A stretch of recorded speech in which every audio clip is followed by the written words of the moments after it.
ভারত বিষয়ে আমি একটা ভাইরাল বক্তব্য দিলাম। দেখবেন আমাকে অনেক মানুষ ডাকবে। আমি ভারতের সম্পর্কে সরাসরি অনেক কথা বললাম, ডাকবে। কিন্তু আমি ওইটা যদি বক্তব্য আমি কিন্তু প্র্যাকটিক্যালি আমি কিন্তু ৪ টা টপিক নিয়ে আমি রিসার্চ করতেছি ভারতে এবং এটা গত ৬-৭ বছর ধরে। মানে তার মধ্যে ওয়ান অফ দ্যা টপিকস হচ্ছে আমার রিসার্চ টপিক, যেটা আপনার আ দ্যা দ্যা রা ক rise of anti Indian sentiment in Bangladesh and it's causes. আপনার বাংলাদেশের মানুষের মধ্যে অ্যান্টি ইন্ডিয়া সেন্টিমেন্টটা এটা বৃদ্ধি পাওয়ার কারণটা কি? প্রবলেমটা কোথায় এবং এটার ওয়ে ফরওয়ার্ডটা কি? সমাধানটা কি?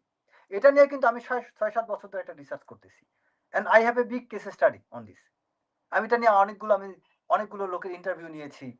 এটার কারণগুলো জানার চেষ্টা করছি। আমার কাছে বিভিন্ন লোকের ইন্টারভিউ আছে এটা নিয়া। এবং এটা নিয়ে আমি ব্যাপক গবেষণা করেছি আমি। কিন্তু এখন আমার এই গবেষণাকে কিন্তু কেউ মূল্যায়ন করবে না। মূল্যায়ন করবে, আমি গবেষণা কিছুই করলাম না। হঠাৎ করে আপনার এখানে একটা বিরাট ভাইরাল একটা বক্তব্য দিলাম। ধরেন হুম, আমি মোদিকে নিয়ে একটা চাঞ্চল্যকর কথা বললাম, ভারতের বিরুদ্ধে একটা চাঞ্চল্যকর কথা বললাম। ওই কিছু লোকজন দেখবেন যে ওই অনলাইন মিডিয়াতে কিছু লোকজন আসে, দেখবেন যে ওই ভাইরাল করার জন্য কথাটা শুরু করে একটা শব্দ দিয়া যে একটা হ্যাঁ, ভয়ংকর ঘটনা ঘটতে যাচ্ছে। মানে শুরুটাই। হ্যাঁ। টাইটেলটাও দিবে। ভয়ংকর হ্যাঁ, তথ্য ফাঁস ভয়ংকর করছে ঘটনা এখন। মানে আরে ভাই, হুম, তোমার প্রত্যেকটা ভিডিওতে দেখি ভয়ংকর ঘটনা ঘটতে যাচ্ছে। তা তুমি কত ভয়ংকর ঘটনা জানো? আমি আপনাকে নাম সহ একদম লিঙ্ক দিয়ে দেখাইতে পারব।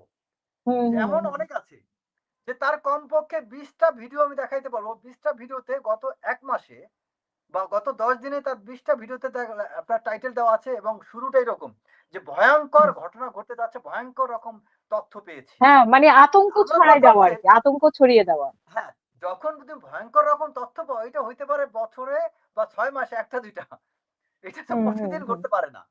প্রতিদিনই হ্যাঁ। ভয়ংকর তথ্য পাও তুমি। কিন্তু তাহলে তো প্রতিদিনে দেখবেন যে হ্যাঁ, উদ্দেশ্যমূলকভাবে ভয়ংকর তথ্যই পাস করে এবং ভয়ংকর এক্সাক্টলি। কিছু ঘটতে এই যে যাচ্ছে।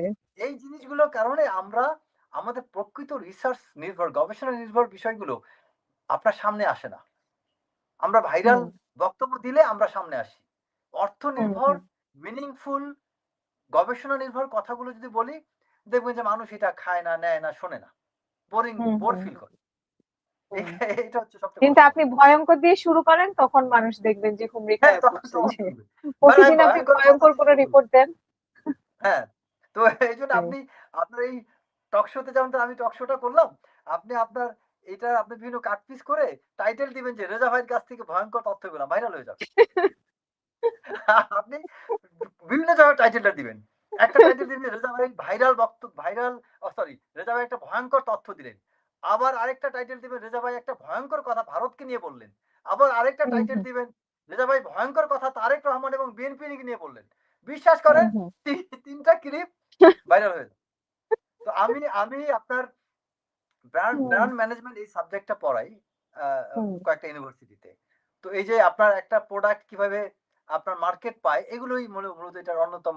মার্কেটে কিভাবে একটা হুম, প্রোডাক্টের চাহিদা বাড়ানো যায়, এসব বিষয় আমি মূলত পড়াই। তো আমি হুম, হুম। এখন আপনি প্রশ্ন করতে পারেন, ভাই তাহলে আপনি কেন বিভিন্ন জায়গায় ভাইরাল কর্ম তৈরি করেন না? বিষয়টা হচ্ছে কি ভাই, হুম। এটা হচ্ছে আনএথিক্যাল। আনএথিক্যাল, আপনি হ্যাঁ। কিছু জিনিস হচ্ছে কিছু পরিচিতি পাওয়াটাই বড় কথা না। Hmm, you can't be so cheap যে সবকিছুর হুম, মাধ্যমে আপনি ভাইরাল হবেন। সবকিছুর মাধ্যমে আপনি মার্কেট পাবেন। কারণ ওই জিনিসটা আপনি যত দ্রুত পাবেন তত দ্রুত ফল করবে।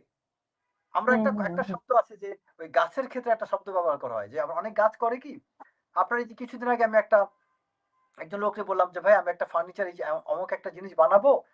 বলল যে, হুম, আপনি এই গাছটাকে ভিজিয়ে রাখেন।" আমার আমার বাড়িতে, গ্রামের বাড়িতে অনেক বড় কয়েকটা গাছ আছে। যেগুলো হুম, কাঠ আপনার অনেক একদম পেকে সার হয়ে গিয়েছে। তো উনি বলছে যে, "যদি ভিজিয়ে রাখেন ঘুরে ধরবে না।" তো এটাকে মানে তাদের ভাষায় এটাকে বলা হয় সৃজন করা। মানে গাছ হুম, পানিতে হুম, রেখে দিলে ওটা সৃজন হয়।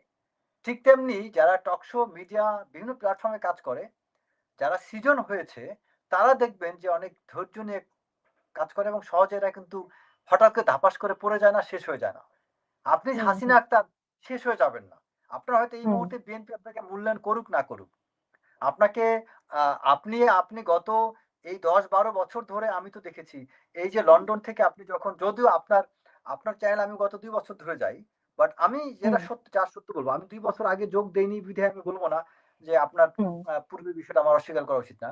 আপনার এই টেবল টক শো ১০-১২ বছর ধরে চলে আসছে। সো এই আপনি টেবিল টক শোটা যখন করেছেন, তখন আপনি তখন থেকে এই যে লম্বা সময় প্রায় ১ যুগ আপনি এটা করতে কিন্তু সিজন হয়ে গিয়েছেন আপনি। হুম, আপনাকে হুম, হুম। চাইলেই আপনি তো নিজেই এটা নিয়ে আমার কাছে কয়েকবার রিচ করেছেন। আপনার আইডি হ্যাক হয়েছে। আপনার পেজ অনেক মানে কত কি আপনার ঘটে গেল। হ্যাঁ, পেজ হুম, আপনার হয়ে অনেকবার আপনার ডিঅ্যাক্টিভেটেড হয়ে গেছে। পেজগুলো আপনি বন্ধ হয়ে গিয়েছিল। না আপনি হুম। আমার সহযোগিতা চেয়েছেন। সাইবার তো সন্ত্রাসী আপনার হয়েছিলাম, মামলা হ্যাঁ, খেয়েছিলাম। রাইট। সো আপনার এতবার পেজ এত কিছু হইলো, আপনাকে কেউ থামিয়ে রাখতে পারছে? হুম। আপনি আরেকটা পেজ ওপেন করছেন। এই যে ইলিয়াসকে কতভাবে ওর পেজ এইটা চেষ্টা ওইটা করেছে। কতবার চেষ্টা করছে। বাট ইলিয়াসকে কেউ থামিয়ে রাখতে পারছে? তো আপনার আপনার মধ্যে যদি আমি প্রায় আমার ওই মার্কেটিং এ আমি স্টুডেন্টদেরকে একটা জিনিস বলি। তোমার প্রোডাক্ট যদি কোয়ালিটি ভালো থাকে উইথ ওয়াও ফ্যাক্টর তোমার হুম, ওই হুম, প্রোডাক্ট মার্কেট থেকে কেউ সরাইতে পারবে না। হুম, হুম, তোমার হুম। এটা ব্র্যান্ডিং, প্রচার, প্রমোশন এটা করো না করো। বাট আমি ওভার প্রমোশন করে অতিমাত্রায় প্রমোশন করলাম, অতিমাত্রায় ব্র্যান্ডিং করলাম, অতিমাত্রায় মার্কেটিং এক্সপোজার করলাম। মার্কেটে হয়তো আমি প্রবেশ করাইলাম। ওই হুম, অ্যারোমেটিক হুম। দিয়ে সেই হালাল সাবানের মতো করে। মার্কেটে ধাম করে এসে পুরা মার্কেট আপনি ছড়ায় ফেললেন। তারপরে সেই হালাল সেটাই। সাবান মার্কেটে কিন্তু আর টিকলো না। কারণ কোয়ালিটিটা কম্প্রোমাইজ হয়ে গিয়েছে। হুম, হুম। তো ঐরকম ভাবে আপনার সাস্টেইনেবিলিটির জন্য কিন্তু কোয়ালিটি থাকতে হবে।